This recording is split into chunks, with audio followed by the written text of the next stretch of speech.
E aí, pessoas que foram forjadas na guerra, tudo bem com vocês? E vamos aí pro MBL se doendo com o Ian Neves. Sou adepto do anti-clickbait, então eu já vou lançar a braba logo de cara. Holodomor é a tese de que uma fome que aconteceu na Ucrânia em 1932 e 33 foi deliberadamente planejada pelas autoridades soviéticas. E por que ela teria sido planejada? Às vezes aparece como para disciplinar os camponeses, às vezes aparece como extermínio da etnia ucraniana por conta do nacionalismo ucraniano. Então, Holodomor se refere a essa tese, a uma fome planejada pelas autoridades soviéticas para matar os ucranianos de propósito. Logo de cara, essa fome aconteceu. Existiu fome na Ucrânia em 32 e 33. Que bom você disse. Mas a tese de que ela foi planejada pelas autoridades soviéticas para matar os ucranianos é falsa. Ela não tem fundamento. E pior que falsa, ela é literalmente propaganda na... Sabe que eu sou... Tem mais. Tem mais vídeos, são uma sequência de 4 vídeos. Você quer ver todos ou quer refutar um a um? Ah, bom, você que sabe. Refutar um a um. Ai, caralho. Vamos, vai ficar bom, gente. Vai ficar bom. Vamos ver todos, então. Um burguês estadunidense, fundador da Hearst Communication, que foi, durante a década de 20 e 30, o maior conglomerado de mídia do planeta Terra, por conta do tamanho da Hearst. E aí, gente, o Hearst é considerado o rei de uma coisa chamada Yellow Journalism, que em português nós chamamos de imprensa marrom. Botaram o Ian em tela cheia, rapaz. Em inglês, Yellow Journalism por causa de mijo, e em português, imprensa marrom por causa de bosta. Imprensa marrom é a imprensa bosta. Ela ficou gigante publicando história de violência, de sexo, de crime, de contravenção, de sensacionalismo. Assim, é a mídia mais podre e nojenta que vocês possam imaginar. Não só isso. Eu sei que a foto tá ruim porque eu tirei do livro do Toro, então eu tive que escanear a porra do livro. Mas esse é o Hearst com os brother dele. Os brother na Alemanha nazista. O Hearst é o do meio. Ele foi visitar os amigos dele, né? Inclusive, quando ele foi pra Alemanha nazista, em 34, ele encontrou com nada mais nada menos do que Goebbels. E pra quem não lembra, o Goebbels era o ministro da propaganda da Alemanha nazista. Acho que eu já consegui descrever o caráter desse cara de maneira satisfatória, digamos assim. O cara que tem um conglomerado de mídia nos Estados Unidos foi lá se encontrar com Goebbels. Nada pra se ver aqui, né? Aí, Hambúrguer. tem um... Isso é suficiente? Não, tem um sobre as fotos do Holodomor. Cadê? Que tá aqui na legenda. Que ele fala sobre as fotos do Clube do MBL, socorro. Holodomor. Aqui, fotografia de Holodomor.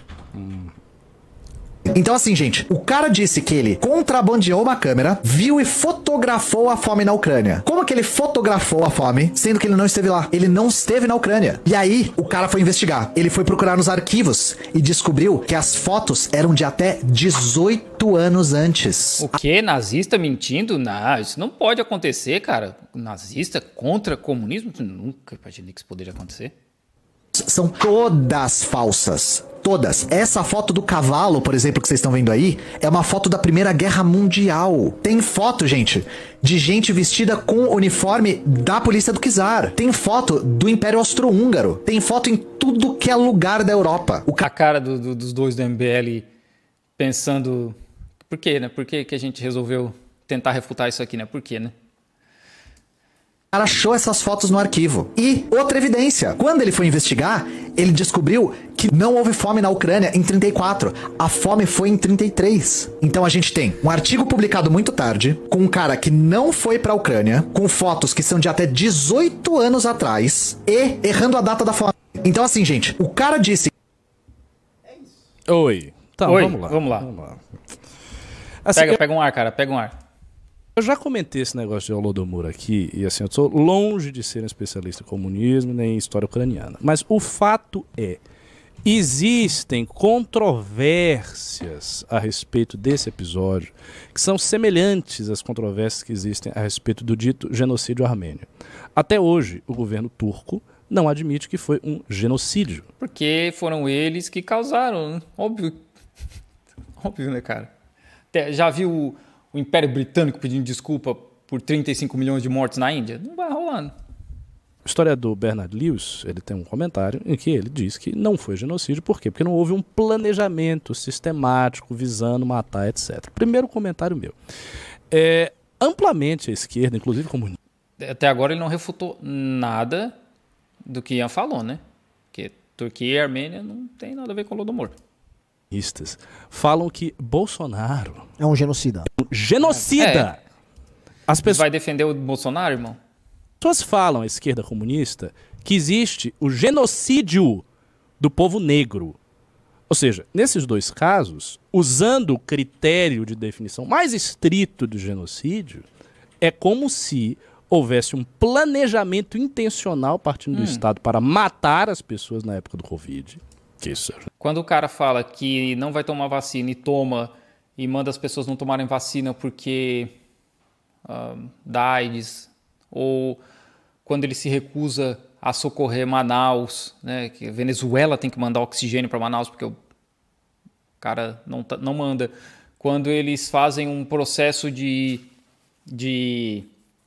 teste científico em Manaus para ver o que ia acontecer e manda tomar cloroquina, por exemplo, ivermectina, que todo mundo sabe, existem centenas de provas que não funcionam. Isso não é um plano, cara? Isso é genocídio. E como se houvesse isso para matar os negros. Obviamente... Mano, tava fora do Brasil, cara, não mora no Brasil, não sabe como é que funciona o racismo estrutural no Brasil, não sabe como que funcionou desde sempre. Pelo amor de Deus. Não existe. No entanto, o que a esquerda faz, a esquerda comunista faz? Eles não refuta o argumento do Holodomor, ele está só agora tentando cavar um negócio para mostrar, tá vendo como a esquerda está sempre errada? Jogam um critério científico de definição de genocídio muito alto e estrito para falar de Holodomor, das coisas dele. E reduzem esse critério violentamente ao ponto de parecer uma coisa trivializada e vulgar para falar do genocídio dos inimigos. Dos inimigos. É tipo, o Alckmin é um genocida, o genocídio da polícia fascista de São Paulo. Quer dizer, eles fazem isso sistematicamente. Sobre o genocida. Quem disse que o Alckmin é genocida, cara? Eu nunca vi isso. Existe a controvérsia. Essa controvérsia é real. Você tem historiadores que acham que foi intencional, outros historiadores acham que não foi intencional. Eu, particularmente, pelo que eu li, do pouco que eu li, eu até acho que não foi intencional. Eu tá acho concordando com os comunistas, então, seu comunista? Aconteceu ali na Ucrânia foi o seguinte: foram estabelecidas metas de produção agrícola que eram muito excessivas, numa situação muito precária, onde a Rússia precisava, a União Soviética precisava se industrializar, etc, etc. E isso provocou o efeito de morte de não sei quantos milhões de pessoas. Uma coisa... E se eu não me engano, morreram mais cazaques do que ucranianos, né? Ou se não for cazaques, foi uma outra etnia. Morreu muito mais. Mas aí ninguém fala, olha, o genocídio dos cazaques. Não falam. Parecido com o que aconteceu na Inglaterra com a fome de Bengala, a famosa fome de Bengala. Então eu até acho que foi isso. Mas dizer que... Não, porque a fome de Bengala foi de propósito. Eles sabiam que os indianos precisavam manter aquele arroz aqui. O Churchill meio que falou pau no cu dos indianos, catou todo o arroz e mandou para a frente de guerra. Outra realidade. Porque eles já tinham matado mais de 30 milhões de indianos antes. Então não era a primeira vez que eles estavam matando milhões de indianos. Os britânicos chegaram a fazer testes de qual era a quantidade mínima de calorias que um indiano precisava para sobreviver e continuar trabalhando. Sabe, tem sei lá quantas centenas de fotos disso, de pessoas esqueléticas trabalhando com a quantidade mínima de calorias, porque eles estavam testando, fazendo exames científicos. Testes científicos, né? Mas tudo certo, né? Queria comparar a fome de Bengala com essa parada de Holodomor. É propaganda nazista, é só nazista, tem nada a ver, a discussão já acabou. Não é assim, não. Tem discussão historiográfica assim. Mas ele literalmente fala isso, cara. Se tem algum problema de dissonância cognitiva, igual o cara do Não Adivinho. Ele falou que tem isso. O Ian fala, a fome existiu e a discussão e a tese é se foi intencional ou não. Tá literalmente no vídeo do Ian. E aí ele mostra, ele prova que o cara que criou depois a propaganda de Holodomor tinha conexões com o nazismo. É só isso que ele faz. Outra coisa, para terminar o comentário.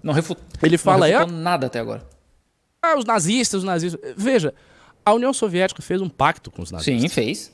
Existe um pacto político que foi feito com os nazistas. Sim. E tem um detalhe que eu me lembrei agora vendo o vídeo dele. Havia um quadro do Partido Comunista que era o Maxim Litvinov.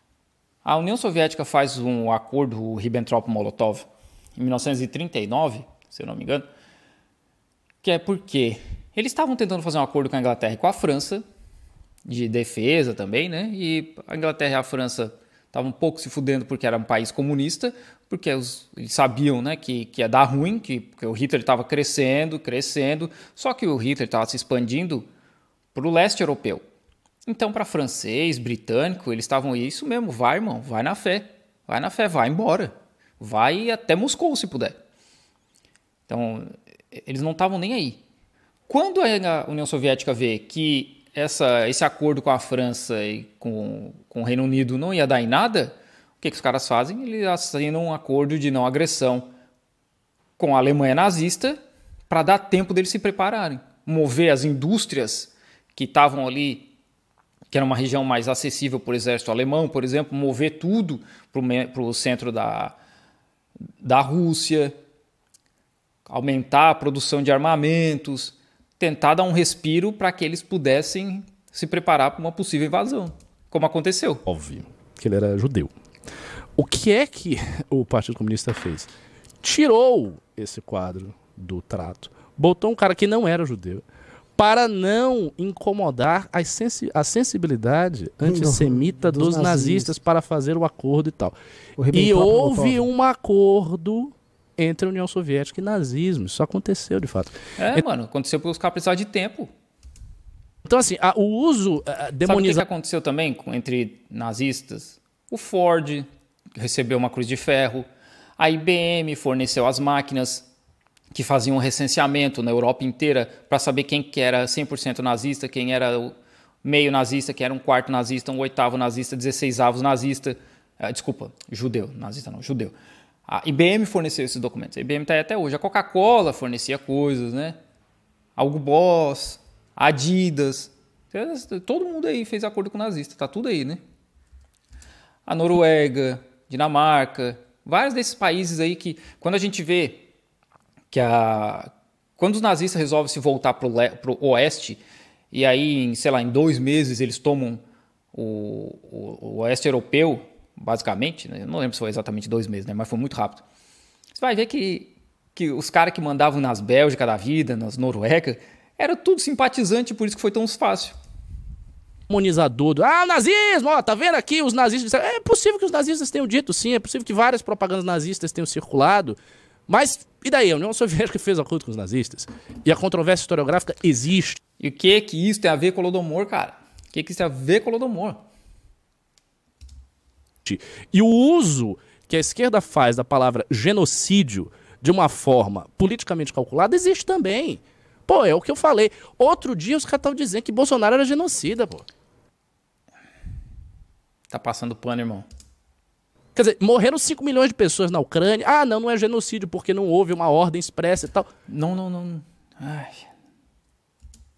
E no Brasil? Houve uma ordem expressa do Bolsonaro de matar todas as pessoas de Covid? Não houve. Porra, tá de sacanagem, né? Tá de sacanagem. Isso não aconteceu. Não. Houve uma negligência. Enfim, o cara era um idiota, foi negligente. Eles fazem isso comumente. O Mamãe Falei faz a mesma coisa. Tem um outro cara agora que eu esqueci o nome, eles falam. E dessa de casa faz a mesma coisa. O Bolsonaro era só um idiota. Tipo, ele não sabia o que ele estava fazendo. Claro que sabia, cara. Porque não era só ele, né? Era todo um sistema. O cara me bota no Ministério da Saúde, um general de logística que me fala, eu não sabia nem o que era o SUS. E os caras não estavam nem aí. Por quê? Porque só estavam morrendo pobre. E a maioria pretos. Então eles não estavam nem aí para quem estava morrendo. O cara não comprou vacina, só comprou quando teve uma pressão gigantesca. Não queria nem tirar as pessoas aqui de Wuhan. Quando começou a Covid aqui, a galera estava lá presa em Wuhan. Ele estava um pouco se fudendo para quem ia morrer, cara. Foi deliberado. A gente falou um monte de merda sobre isso, as pessoas morreram, ele tem responsabilidade, mas não houve genocídio. Mas ele tem responsabilidade por um genocídio.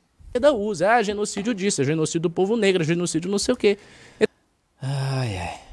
Então, assim, é sempre uma utilização de conceitos e categorias científicas de forma politicamente orientada. Esse é o problema desses caras. E por isso que eles não têm objetividade histórica.